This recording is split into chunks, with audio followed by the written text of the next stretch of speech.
નમસ્કાર. આજે આપણે MPSW કોઈપણ FSW SI જેમાં અંગ્રેજી પ્રશ્નો પૂછાય છે તો એના માટે આપણે જોઈ લઈએ મોસ્ટ આઈએમપી પ્રશ્નો અને એના જવાબ કઈ રીતે આવે છે એની સમજૂતી. તો પ્રશ્ન નંબર 1, આઈ સો ખાલી જગ્યા એલિફન્ટ ઇન ધ ઝૂ.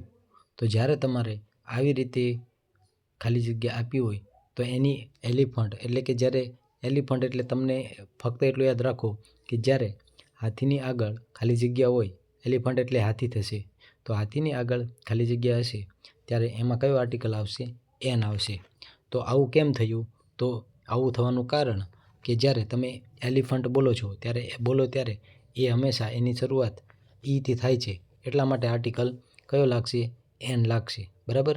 અને ધ આર્ટિકલ ક્યારે લાગશે? કે જ્યારે કોઈ ચોક્કસ વસ્તુની વાત કરવામાં આવી હોય ત્યારે આર્ટિકલ લાગશે. જ્યારે કોઈ સનાતન સત્ય વસ્તુ કે કોઈ કહાવત એની કોઈ વાત કરી હોય ત્યારે આર્ટિકલ એ લાગશે. જ્યારે કોઈ અજાણી વ્યક્તિ વિશે વાત કરી હોય ત્યારે આર્ટિકલ એ લાગશે. કે પછી કોઈ એક વસ્તુની વાત કરી હોય ત્યારે આર્ટિકલ એ લાગશે. અને નો આર્ટિકલમાં પણ અમુક જે નિયમો છે એ પણ આપણે સમજશું, પણ એ જેમ જેમ આગળ આવશે એમ તમને ખબર પડશે. ઓકે, તો હવે આપણે સમજી લઈએ કે જો એલિફન્ટ એટલે હાથી થાય, તો હાથીથી મેં તમને કીધું કે હાથી લખો એલિફન્ટ ઇંગ્લિશમાં, તો અહીંયા એનો સ્પેલિંગ ELE એટલે કે ઈથી શરૂઆત થાય છે. તો આ સ્ટાર્ટિંગમાં જે ઈ આવે છે ઈને શું કહેવાય છે? તો આપણે યાદ રાખવાનું છે ઈ છે એ એક વોવેલ સાઉન્ડ છે. હવે તમને એમ થશે વોવેલ સાઉન્ડ એટલે શું? તો જેને કંઈ નથી આવડતું એને ફક્ત એટલું યાદ રાખવાનું કે એ, ઈ, આઈ, ઓ, યુ, કે આટલા પાંચ જે શબ્દો છે, અક્ષરો છે અંગ્રેજીના, આને કહેવાય ઇંગ્લિશમાં સ્વર કહેવાય અને અંગ્રેજીમાં એને વોવેલ કહેવાય. તો જ્યારે એ, ઈ, આઈ, ઓ, યુથી શરૂઆત થાય છે ત્યારે હંમેશા આર્ટિકલ એન જ આવે, બરાબર. તો તમે જોશો. હવે નેક્સ્ટ આપણે સમજી લઈએ. ઓકે, પ્રશ્ન નંબર 2, તો સી ઇઝ એન, અહીંયા ઓનેસ્ટ લખ્યું છે તો તમને એમ થશે અહીંયા સાહેબ એચ છે આગળ, તો એચ નહીં કહેવાય, સાયલેન્ટ એટલે કે મૂંગો, જેનો કોઈ અર્થ નથી. એને તમારે લીટો કરી દો તોય ચાલે. આવા ઘણા બધા શબ્દો છે, જેમ કે અવર છે, અવર. તો અહીંયા આપણે અવર વાંચીએ છીએ પણ હવર વાંચતા નથી, કારણ કે હ વંચાશે નહીં, એચ વંચાશે નહીં. એચને સાયલેન્ટ કહેવાથી શરૂઆત ક્યાંથી થાય? તો કે શરૂઆત ઓથી થાય. તો મેં તમને આગળ 5 જે શબ્દો લખાયા હતા, જેમ કે ઓ, બરાબર, ઈ, આઈ, એ, અને આ બધા જે 5 જે શબ્દો હતા એ, આઈ, ઈ, ઓ, યુ. તો હવે તમે યાદ રાખો કે આ 5માંથી અહીંયા ઓથી શરૂઆત થઈ, તો અહીંયા પણ આર્ટિકલ એન આવશે. હજી આગળ એમ ઇઝ આરના શું રૂલ છે, ત્યારબાદ જે એક વચન બહુવચનના શું રૂલ છે એ પણ આપણે આગળ જોઈશું. અને સબ્જેક્ટ અને વર્બ એગ્રીમેન્ટના જે રૂલ છે એ પણ સમજીશું. તમને હું સમજાવી દઈશ, ઓકે, ટેન્શન લેવાનું નથી. તો મેં તમને કહ્યું એવી રીતે કે ઓનેસ્ટમાં એચ સાયલેન્ટ છે અને સાઉન્ડ ઓનેસ્ટ થાય છે, માટે આર્ટિકલ કયો આવશે? એન આર્ટિકલ આવશે. ઓકે, હવે થોડા આગળ જઈએ. પ્રશ્ન નંબર 3 લઈએ. આઈ હેવ ખાલી જગ્યા બ્લુ પેન. તો તમારે યાદ રાખવાનું છે હેવ એટલે શું? તો હેવ એટલે હેવના 1 થી 2 એમ વધારે મતલબ થાય છે. એ તમારા વાક્ય ઉપર આધાર રાખે છે કે હેવનો શું મતલબ થાય છે.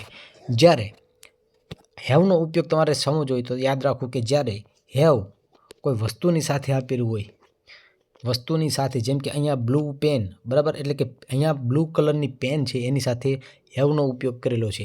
તો તમારે એની સાથે હેવનો શું સંબંધ છે પેનની સાથે? તો ની સાથે અથવા ની પાસે અથવા કોઈ જે વ્યક્તિ છે, માનો કે અહીંયા કર્તા તરીકે એચ છે.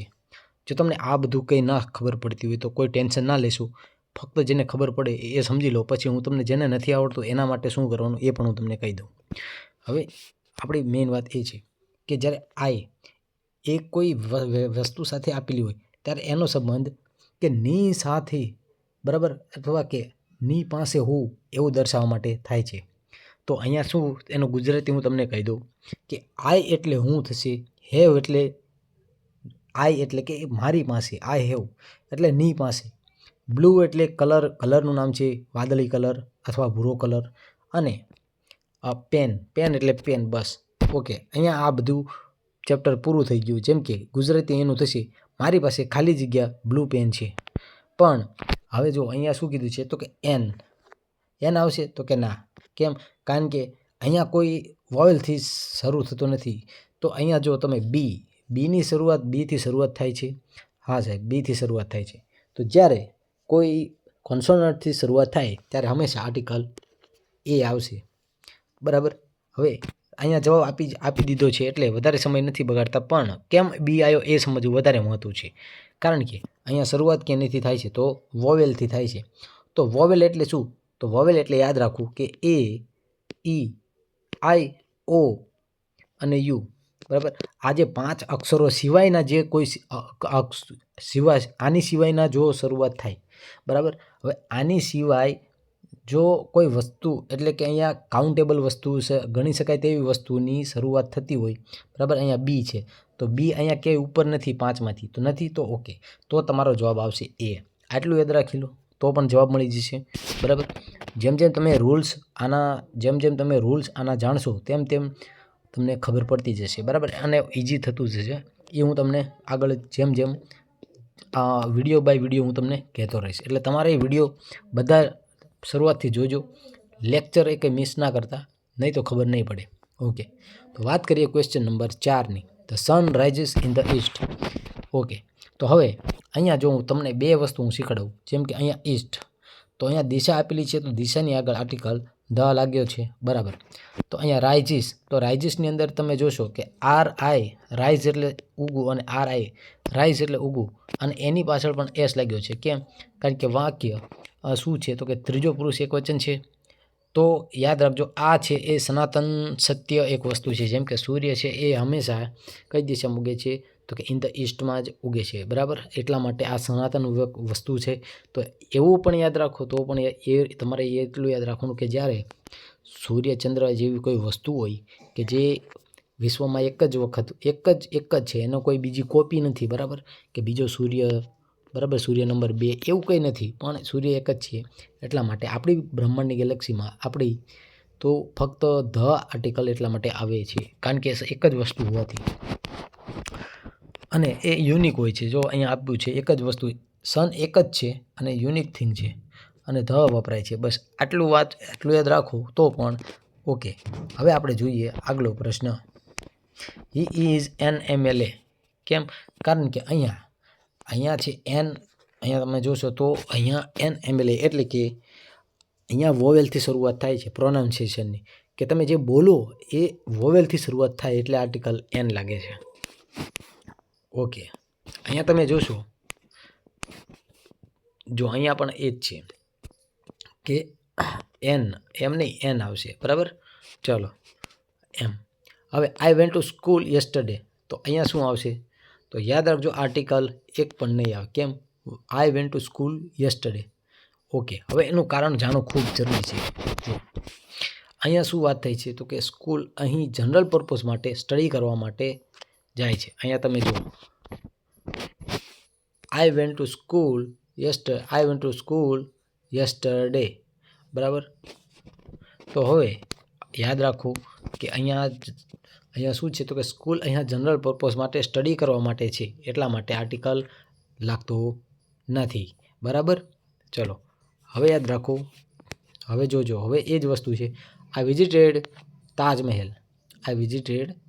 ધ તાજમહેલ. તો કેમ ધ આવ્યો તો કે અહીંયા જનરલ પર્પઝ માટે નથી. બરાબર. અહીંયા સ્પેશિયલ પર્પઝ છે. બરાબર. ફેમસ મોન્યુમેન્ટ અને વન ઓફ કાઇન્ડ તાજમહેલ. એટલે કે આ પણ એવું કેવું છે જો અહીંયા આઈ વિઝિટેડ. બરાબર. પણ visited I go to the Taj Mahal એવું કહેશો તો પણ ચાલશે. પણ અહીંયા વાક્ય શું છે તો કે અહીંયા વાક્ય છે એ એવું મોન્યુમેન્ટ જ્યારે આપ્યું હોય ત્યારે આર્ટિકલ ધ લાગે. બરાબર. અથવા લાલ કિલ્લો આપ્યો હોય તોય પણ શું આવે? આર્ટિકલ ધ આવે. બરાબર. ચલો એ તો તમને ખબર હશે. સી વોન્ટ્સ ટુ બીકમ ખાલી જગ્યા તો એન એન્જિનિયર. કારણ કે શરૂઆત ઈથી થાય છે. કશું ના આવડે તો તમારે એટલું પણ યાદ રાખી લેવું કે શરૂઆત ઈથી થાય ત્યારે આર્ટિકલ એન આવે. બસ આટલું યાદ રાખશો તો બી કાફી છે. પરંતુ તમારે ખાસ એ જોવાનું કે હંમેશા આવું કરવું નહીં, કારણ કે તમે રૂલ્સ બાય રૂલ્સ ચાલશો તો ક્યારેક એવું પણ શબ્દ હોય છે કે ઈ હોવા છતાં, ઈ લખ્યો હોવા છતાં ઈ ના હોય, બરાબર. કદાચ એવું બને જેમ કે અવરમાં એચ સાયલેન્ટ છે તો ઓથી શરૂઆત થાય, તો આપણે કોન્સોનન્ટ મુજબ જોઈએ તો એ જવાબ આવે, તો એ આપણો ખોટો પડે. પણ બને ત્યાં સુધી તમારે એવું યાદ રાખવાનું, વધારે યાદ નહીં રાખવાનું. ઈથી શરૂઆત થઈ, જેને કંઈ નથી આવડતું એના માટે છે, તો યાદ રાખવું. આર્ટિકલ કયો આવશે? એન આર્ટિકલ આવે અહીંયા જુઓ, બરાબર. ચાલો હવે આગલો પ્રશ્ન જોઈએ. પ્રશ્ન નંબર 9. ધીસ ઇઝ ખાલી જગ્યા best movie I have seen. તો જો મેં તમને કહ્યું એ પ્રમાણે કે અહીંયા હેવ છે, બરાબર. હેવનો મતલબ શું થશે? તો કે ની પાસે હોવું, આઈ હેવ સીન. પણ અહીંયા બીજો મતલબ આવી ગયો, તો અહીંયા ની પાસે હોવું નહીં થાય, કારણ કે અહીંયા જો એની આજુબાજુના શબ્દો શું કહેવા માગે છે, અને આજુબાજુના શબ્દો છે એ વર્બ ફોર્મેશનનું ત્રીજું રૂપ છે, બરાબર. તો અહીંયા તમે જો સી, સો, સીન એવું જ્યારે પાસ્ટ પાર્ટિસિપલ આપેલું હોય, બરાબર. એ બધું નથી પડવું ડીપમાં, પણ તમારે એટલું યાદ રાખવાનું. જો ધીસ ઇઝ ખાલી જગ્યા best movie I have seen, કે અત્યાર સુધીની મેં જે મૂવી જોઈ છે એમાં સૌથી બેસ્ટમાં બેસ્ટ મૂવી હોય તો આવડ્યા છે. પણ અહીંયા તમારે એક વસ્તુ યાદ રાખવાનું કે સુપરલેટિવ ડિગ્રી અહીંયા જ્યારે યુઝ થાય, બરાબર, ત્યારે શું હોય? ત્યારે આર્ટિકલ ધ આવશે, બરાબર. અથવા એટલું યાદ રાખી લો કે ધીસ ઇઝ, ઈ જો અહીંયા ઇઝ આપ્યું હોય, પછી ખાલી જગ્યા હોય, અને પછી બેસ્ટ આપ્યું હોય, બરાબર. આટલું યાદ રાખો.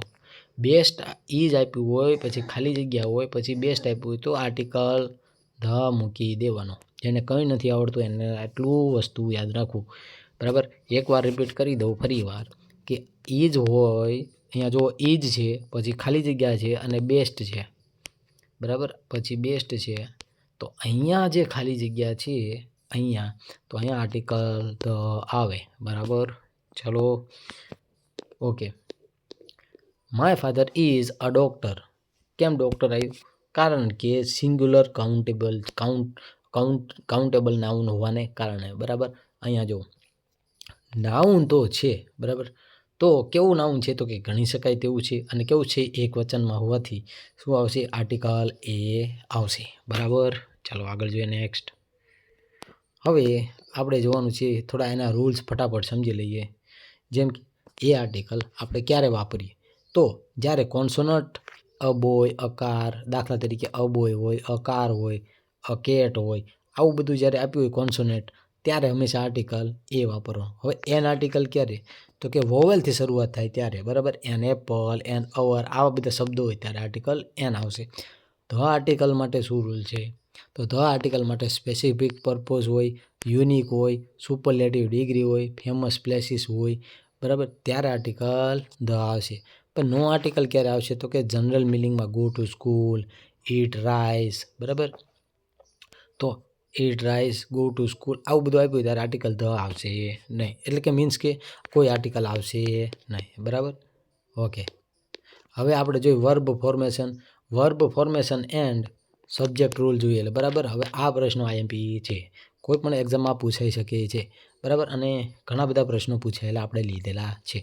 સી ઇઝ ખાલી જગ્યા ગોઈંગ ટુ સ્કૂલ, તો અહીંયા શું આવશે? ઈજ આવશે, બરાબર. કારણ કે શું? કારણ કે સી કેવું છે? તો કે એક વચન હોવાથી શું છે? સિંગ્યુલર પર્સન, એટલે કે સિંગ્યુલર પર્સન હોવાથી શું આવશે? ઈજ આવશે, બરાબર. ચલો આગળ જોઈએ. પછી આગલો પ્રશ્ન જોઈએ, પ્રશ્ન નંબર 2. ધે ખાલી જગ્યા પ્લેઇંગ ક્રિકેટ, તો ધે પછી શું આવશે? ધે પછી આવશે આર. કેમ?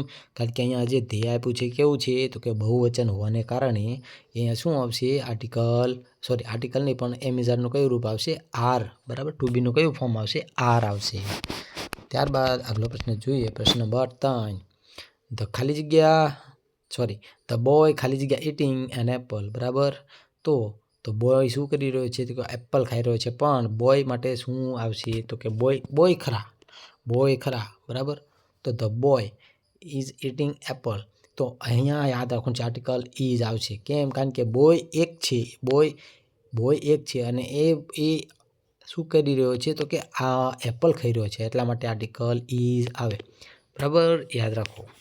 હવે ધ ડોગ્સ ખાલી જગ્યા બાર્કિંગ લાઉડલી, એટલે શું કીધું? કૂતરાઓ હોય છે, બરાબર, એ શું કરે છે? ભસે છે જોરથી, ભસી રહ્યા છે જોરથી, એવું થાય એનું ગુજરાતી. હવે ધ ડોગ્સ તો બહુવચન હોવાને કારણે શું આવે છે? ડોગ્સ. અહીંયા એસ લાગેલો છે એટલે બહુવચન થઈ ગયું. ડોગ્સની પાછળ તમે જો શું લાગ્યું છે? બહુવચન માટે એસ લાગેલો છે.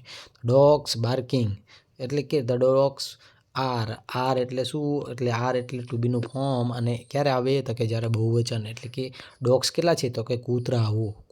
કૂતરું નથી કીધું, ધ ડોગ નથી કીધું. શું કીધું છે? કૂતરાઓ. કારણ કે એસ લાગ્યો છે. જો ડોગ્સ શું વાંચે? તો કે ડોગ્સ. ડોગ્સમાં જ્યારે એસ લાગે ત્યારે શું સમજવું? કે બહુવચન હોઈ શકે. એટલા માટે આર્ટિકલ શું થાય? તો સોરી, આર્ટિકલ નહીં પણ ટુ બીનું કયું રૂપ આવશે? આર વાળું રૂપ આવશે. આગલો પ્રશ્ન જોઈએ. માય ફાધર એન્ડ મધર ખાલી જગ્યા એટ હોમ.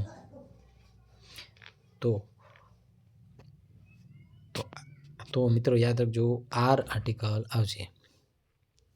ઓકે, તો મળીશું નેક્સ્ટ વિડીયોમાં. Thank you so much.